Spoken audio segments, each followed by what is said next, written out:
जय हिंद। आज का हमारा टॉपिक है एक छोटा सा जिसका नाम है HCF और LCM। छोटा सा टॉपिक है, ज़्यादा बड़ा तो है नहीं, बस छोटी सी बात है। चार एक होता है LCM जिसको हिंदी में कहते हैं लघुत्तम, जिसका अर्थ होता है वह छोटी से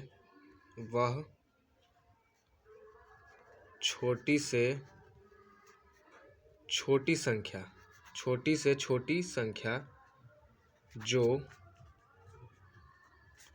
दी गई संख्या से पूर्णतः विभाजित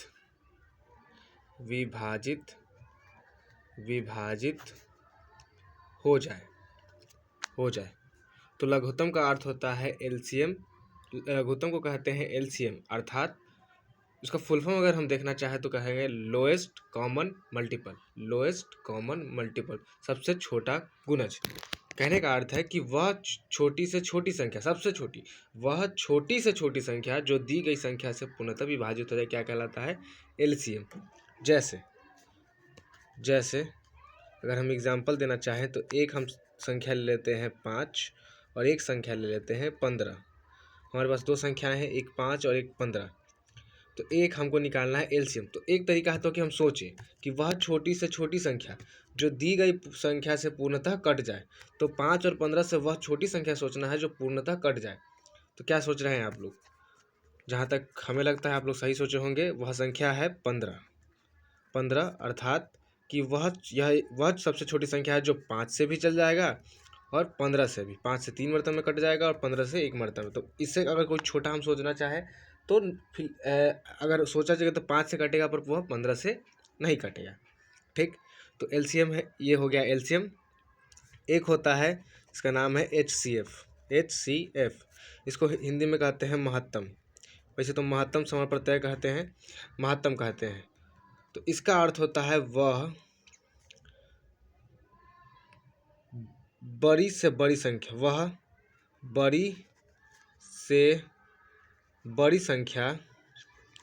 जो दी गई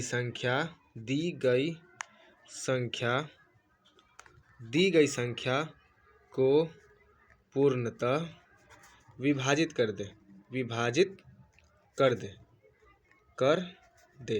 अर्थात कि वह बड़ी से बड़ी संख्या, छोटी नहीं, वह बड़ी से बड़ी संख्या जो दी गई संख्या को विभाजित कर दे।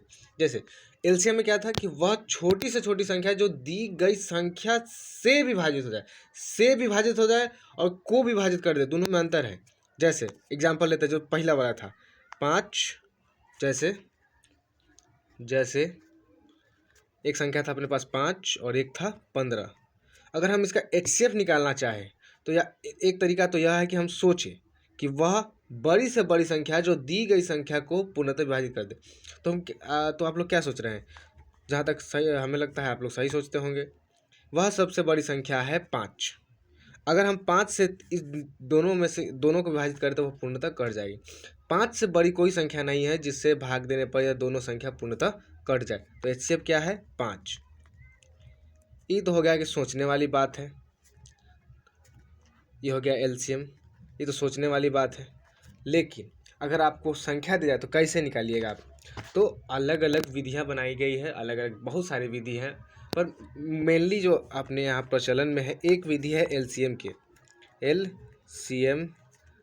LCM निकालने का एक विधि है। जैसे मान लीजिए अपने पास दो संख्याएं थी, एक 5 और एक 15। वैसे 2 भी हो सकती है, 3 भी हो सकती है, कुछ भी हो सकती है। तो LCM निकालने का एक तरीका है कि उन्हें गुणनखंडन के रूप में तोड़ दें हम। कैसे तोड़ेंगे? तो वह इसमें जब भाग देने पे आते हैं तो हम शुरू में सबसे छोटी संख्या से विभाजित करते हैं। तो कौन सी सबसे छोटी? और एक बात याद ध्यान रखें कि किसी भी संख्या से विभाजित हम तभी करेंगे जब दी गई संख्या में से कोई दो संख्या उससे कटता हो, यानी विभाजित होता हो, तभी जाकर वह हो पाएगा। जैसे अगर यहाँ हम 2 से लगाना चाहें तो ना कटेगा, 3 से भी नहीं कटेगा, 5 15 तो कटेगा लेकिन 5 नहीं कटेगा। फिर हम कैसे ले जाएंगे, तो हम ले जाते हैं 5 से। 5 से कितने मरतब में, 1 मरतब में, और यहाँ बचेगा 3। अब चूंकि एक संख्या बची है तो कोई फायदा है नहीं, तो इसको हम अगर हम क्या कहेंगे तो 5 गुने 1 गुने 3। अगर हम एलसीएम निकालना चाहें तो 5 एकम 5 और 5 तिहाई 15। तो एलसीएम कितना आया, एलसीएम आया 15। ये ठीक है।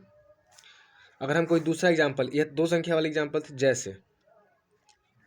जैसे अपने पास एक संख्या 4 संख्या मान लेते, एक है 45, एक है 50 और एक है 60। अगर अपने पास 2 संख्या, अगर हमको इसका एलसीएम निकालना है तो एलसीएम निकालने की क्या विधि है, तो एलसीएम निकालने के लिए हम क्या करेंगे, तो 45, 50 और 60, इनका लीजिए एलसीएम। किससे जाएगा, 2 से 45 आएगा, नहीं कटेगा, 45 तो पूर्णतः 2 से विभाजित होगा नहीं, लेकिन 2 से 50 25 मरतब में, और 2 से 60 30 मरतब में। अब बताइए अब किससे लिया जा रहा है, 3 से कितने मरतब में, 3 से 15 मरतब में 45, 25 नहीं कटेगा, 25 का 25, और 3 से 10 मरतब। याद रहे हम उसी संख्या से भाग देंगे कब जिससे कम मिनिमम 2 संख्याएं कटती हो। जैसे यहाँ हम 3 से भाग देंगे क्योंकि यह 45 और 30 दोनों से कटता है, 25 को भले ना काट पाए। अगर हम यहाँ पर भाग देना चाहे, जैसे मान लेते हैं हम 15 से मान लेते हैं, तो 15 से 2 संख्याएं कट रही है तो हम भाग दे सकते हैं, पर हम हमेशा छोटी संख्या से भाग देते हैं। अब बताइए अब किससे भाग दिया जाए, 2 से, तो 2 से केवल एक संख्या कट रही है, 3 से तो भी एक का संख्या कट रही है। तो अब हम आते हैं 5 पे, 5 से 15 3 मरतब में, 5 से 5 मरतब में, 5 से 2 मरतब में। अब हर संख्या अलग अलग है, किसी भी संख्या से भाग दे और अभाज्य संख्या के रूप में है, तो अब कुछ करने का कोई ज़रूरत नहीं है। अब हम इसको लिख सकते हैं 2 गुने 3 गुने 5 गुने 3 गुने 5 गुने 2, इतना लिख सकते हैं। तो इसका एलसीएम कितना आएगा, 3 दूना 6, 6 पचे 30, कुछ गलत आ रहा है, कहा नहीं क्या है, 45 25 30, 3 से 15 मरतब में, 25, 3 से 10 मरतब में, 5 से 3 मरतब में, 5 से 5 मरतब में, और 5 से 10 मरतब 2 मरतब में। अब कटेगा नहीं कटेगा, 3 दूना 6 पचे 30, 30 तिहाई 90, 90 पचे 450 और 450 दूना 900। तो अगर हम इसका एलसीएम देखना चाहें तो कितना आ रहा है, 900, 40 और 50 का एलसीएम 900। हाँ ठीक है, तो इसका एलसीएम कितना है अपने पास, 900। आगे अब तो ये तो हो गया बात एचसीएफ का, मतलब एलसीएम का। अब हम बात करते हैं एलसीएम एचसीएफ का, एचसीएफ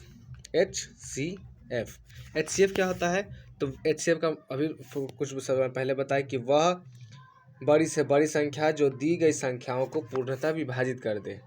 अगर हमें बात आती है एचसीएफ निकालने की, तो एचसीएफ निकालने के लिए क्या किया जा सकता है कि हम क्या करते हैं, मान लीजिए हमारे पास 2 संख्याएं, एक है 5 और एक है 15।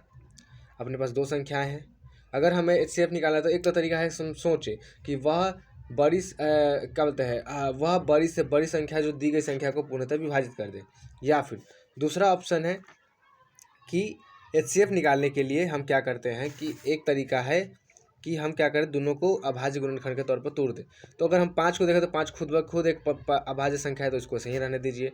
अगर हम 15 को देखें तो 15 अभाज्य संख्या नहीं है, इसको तोड़िए, 2 से जाएगा नहीं जाएगा, 3 से 5 मरतब में, तो अब यह टूट गया 3 गुने 5 के रूप में।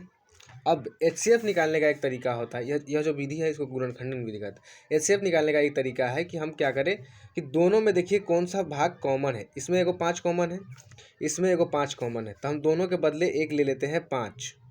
तो एचसीएफ बराबर जो कॉमन है यानी कि 5, इसके अलावा कोई संख्या जो कॉमन है नहीं, तो इसका अर्थ है एचसीएफ कितना होगा, 5। अब हम बताते हैं कि एचसीएफ का तो ये तरीका हो गया, और भी तरीके हैं, यूक्लिड विभाजन प्रमेय है, बहुत सारा तरीका है, पर मेनली हम छोटे तरीके पर बात कर रहे हैं, तो एक ही तरीका। एक अब हम आते हैं गुणनखंडन विधि,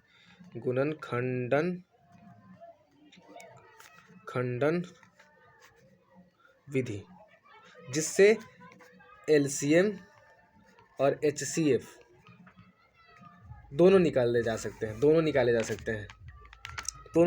जैसे एग्जाम्पल के लिए हम ले लेते हैं 2 संख्याएं जिनमें से एक है अपने पास क्या ले ले, चलिए 60 ले लेते हैं और एक संख्या ले लेते हैं हम 30। और हमें निकालना है इसका एलसीएम और एचसीएफ दोनों। वैसे आप 2 संख्या, 3 संख्या, 4 संख्या कुछ भी मान सकते हैं। तो हम पहले क्या करेंगे, तो गुणनखंडन विधि में क्या करते हैं, पहले उसको गुणनखंडन के रूप में, अभाज्य गुणनखंडन के रूप में तोड़ देते हैं। जैसे 60 को तोड़िए 2 से 30 मरतब में, फिर 2 से 15 मरतब में, अब 2 से नहीं जाएगा, आप ले जाते हैं 3 से कितना मरतब, 5 मरतब। अब यह टूट गया तो 60 को हम क्या लिख सकते हैं, 60 को हम लिख सकते हैं 2 गुने 2 गुने 3 गुने 5, ये ठीक है। फिर आते हैं हम 30 पर, तो 30 को हम क्या लिख, 30 को गुणनखंड के रूप में 2 से 15, फिर 3 से 5, अब इसके बाद कुछ, तो हम 30 को क्या लिख सकते हैं 2 गुने 3 गुने 5। तो अगर हमको एलसीएम लेना है, एलसीएम, तो याद रखिएगा एलसीएम के लिए क्या कहते हैं कि पहले वह देखिए जो भाग दोनों में मिल रहा है। जैसे जैसे दोनों में मिल रहा हो, जैसे 1 2 यहाँ मिल रहा है, 1 2 यहाँ मिल रहा है, तो 1 2 ले लीजिए। 1 3 यहाँ मिल रहा है, 1 3 यहाँ मिल रहा है, 1 3 ले लीजिए। 1 5 यहाँ मिल रहा है, 1 5 यहाँ मिल रहा है, 1 5 को भी ले लीजिए। और उसके बाद अब जब कोई नहीं मिल रहा, अब तो कोई संख्या नहीं मिल रहा है, तो अब जब कोई नहीं मिल रहा तो जो बचा है उसको भी ले लीजिए। जैसे 1 2 यहाँ पर बचा है, 1 2 बचा है, उसको हम ले लेते हैं 2। कितना आएगा, 3 दूना 6, 6 5 30 और 30 दूना 60। तो अब अपने पास एलसीएम कितना आया, 60। और जब हमको एचसीएफ लेना है, एचसीएफ, तो अपने पास ये दो समीकरण क्या बोलते हैं इसको, हम अभाज्य समीकरण। तो एचसीएफ में क्या करते हैं कि जो जो कॉमन है केवल उसी को लेते हैं, जो केवल कॉमन है। जैसे 2 1 कॉमन है तो 2 ले लो, 1 3 कॉमन है दोनों में तो 3 ले लो, और 1 5 कॉमन है दोनों में तो 5 ले लो। उसके अलावा जो बाकी है छोड़ दो, जो कॉमन नहीं है उसको छोड़ दो। तो 3 दूना 6, 6 5 30। तो एचसीएफ अगर हम निकालना चाहते तो क्या आएगा 30। तो एलसीएम के लिए क्या शर्त है और एचसीएफ के लिए, तो एलसीएम के लिए क्या शर्त है, शर्त क्या है, शर्त है कि जो कॉमन को क्या कहते हैं, सामान्य, जो सामान्य हो उसे लेना है, उसे लेना है, तथा जो सामान्य मान्य नहीं है उसे भी लेना है, उसे भी लेना है। यह ठीक है। और एचसीएफ के लिए क्या है कि जो समान हो, जो समान हो उसे ही ले, उसे ही ले, उसके अलावा कोई और शर्त नहीं है। तो यह हो गया एचसीएफ और एलसीएम निकालने का 2 तरीके, कि एक में हम क्या करें, एक गुणनखंडन विधि सबसे अच्छी अगर मानी जाती है तो वह है गुणनखंडन विधि। एक है जिसको कहते हैं यूक्लिड विभाजन प्रमेय, एचसीएफ निकालने की विधि है यूक्लिड विभाजन प्रमेय, जो कि 10th आमतौर पर 10th में प्रमेय 10th में पढ़ा जाता है, पर हम बता देते हैं आपको, काम आएगा। जो 10th वाले बच्चे हैं वो 10th वाले देखेंगे ही। तो यूक्लिड विभाजन प्रमेय में जैसे हम एग्जाम्पल के लिए लिए थे, जैसे हम लिए थे एगो 60 था और एगो 30 था। तो हम क्या करते हैं कि हमेशा बड़ी संख्या में छोटी संख्या से भाग देते हैं। 30 से कितने मरतबे में जाएगा, 2 मरतबे में, कितना आएगा 60। यह पूर्णतः कट गया, तो अगर जब जहाँ जाकर पूर्णतः कट गया तो जिससे भाग दिया है, यानी कि भाजक ही होता है उसका एचसीएफ, यानी कि एचसीएफ कितना हो जाएगा 30। तो जो भाजक होता है वही 30, और यह तब लेंगे जिससे वह कट जाए। जैसे एक और दूसरा हम एग्जाम्पल, तो पूर्णतः कट गया है, कोई एग्जाम्पल लेते हैं। एक एग्जाम्पल लिए 45, जैसे में हम ले लिए हैं 45, और एक ले लेते हैं 60, ठीक है। एक संख्या ले ली है हम 60, और यहाँ पे अगर हम निकालना चाहें तो यहाँ तो पूर्णतः ना कटेगा, तो हम क्या करते हैं 45 और बड़ी संख्या 60 में भाग देते हैं। तो कितना आएगा, 45 से एक मरतबे में 45, बचेगा कितना 15। अब 15 से हम भाग देंगे जो पहले थी संख्या, यानी कि भाजक, उसको लाकर यहाँ डाल दीजिए। 15 से कितने मरतबे में, 3 मरतबे में, कितना मरतबे में 45, पूर्णतः कट गया। जहाँ पूर्णतः कट जाए उसका भाजक ही होता है एचसीएफ। यह बात ठीक है कि उसका भाजक ही होता है एचसीएफ, इस बात को ध्यान रखिएगा।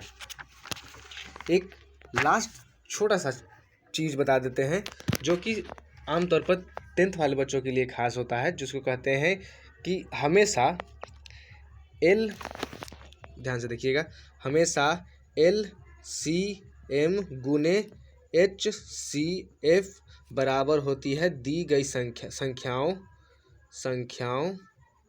का गुणनफल। एक बात याद रखिएगा, जैसे अभी हमने एग्जाम्पल लिए थे, जैसे अभी हमने एग्जाम्पल लिया था, एक था 30 और एक था 60, और दोनों की स्थिति में हमको एलसीएम कितना आया था, इन दोनों का एलसीएम आया था 60 और एचसीएफ आया था 30। अब याद रखिए कि दोनों संख्याओं में अगर हम इस सूत्र से चले, यह एक सूत्र है, याद रखिएगा, बहुत काम का चीज़ है ही। यह एक सूत्र, यहाँ से सवाल आते हैं 1 नंबर के, 1-2 नंबर के यहाँ से भी सवाल आते हैं कि यदि अभी जो सूत्र कह रहा है कि एलसीएम यानी कि या फिर एचसीएफ, एलसीएम बताओ, इधर का इधर लिख दो या इधर का इधर लिख दो, कोई बात फर्क नहीं पड़ता है। तो 30 गुने 60 एलसीएम गुने एचसीएफ बराबर कितना है, संख्याओं का गुणनफल। संख्याएं कितनी है, 30 और 60, दोनों का गुणनफल बराबर है। इसका मतलब यह सिद्ध होता है कि यह जो समीकरण है वह यह सिद्ध करता है कि एलसीएम गुने एचसीएफ यानी कि उनके दो संख्याओं का एलसीएम और एचसीएफ का गुणनफल संख्याओं के गुणनफल के बराबर होता है। जैसे एक और हमने एग्जांपल लिया था, जैसे लिए थे हमने 45 और 60, इसका एलसीएम हमको अगर हम सिर्फ केवल इसका अगर हम एलसीएम निकालना चाहें तो अलग से हम एलसीएम निकाल लेते हैं। एचसीएफ तो हमने निकाल रखा है 45 और 60, इससे पहले हमने कुछ देर पहले हमने इसका एलसीएम निकाला, एचसीएफ निकाला था। तो एचसीएफ कितना निकाला था, एचसीएफ निकाला था हमने 45 और 60 का 15, और एलसीएम अगर हम निकालना चाहें तो कितना से चल जाएगा, 3 से 15, 3 से जाएगा 20 मरतबे में, अब कितना से जाएगा 5 से 3 और जाएगा 4। तो अगर हम देखना चाहें तो 15 15 45 और 45 चौका 180, 3 गुने 5 गुने 3 गुने 4 बराबर 180। अर्थात कि अगर हम एलसीएम देखना चाहें तो कितना आ रहा है, 180। तो हमारी सूत्र क्या कहता है कि संख्याओं का गुणनफल बराबर एलसीएम का गुणनफल गुने एचसीएफ का गुणनफल। अब इसको सिद्ध करने का समय हम बताते हैं कि इन दोनों को गुना करिए, तो 0 अब 45 छक्का तो 9 × 27 270 बराबर 0 15 8 120 के 0 हासिल 12 और 15 कम 15 और 12 27। क्या दोनों समान आ रहा है कि नहीं आ रहा है? तो यह सूत्र है। वैसे तो इसका नाम हमको याद भी नहीं है, पर यह जो चीज़ है, जो सूत्र है, वो बहुत काम का है कि एलसीएम गुने एचसीएफ बराबर होता है संख्याओं का गुणनफल।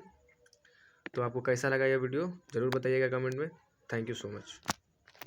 Thank you.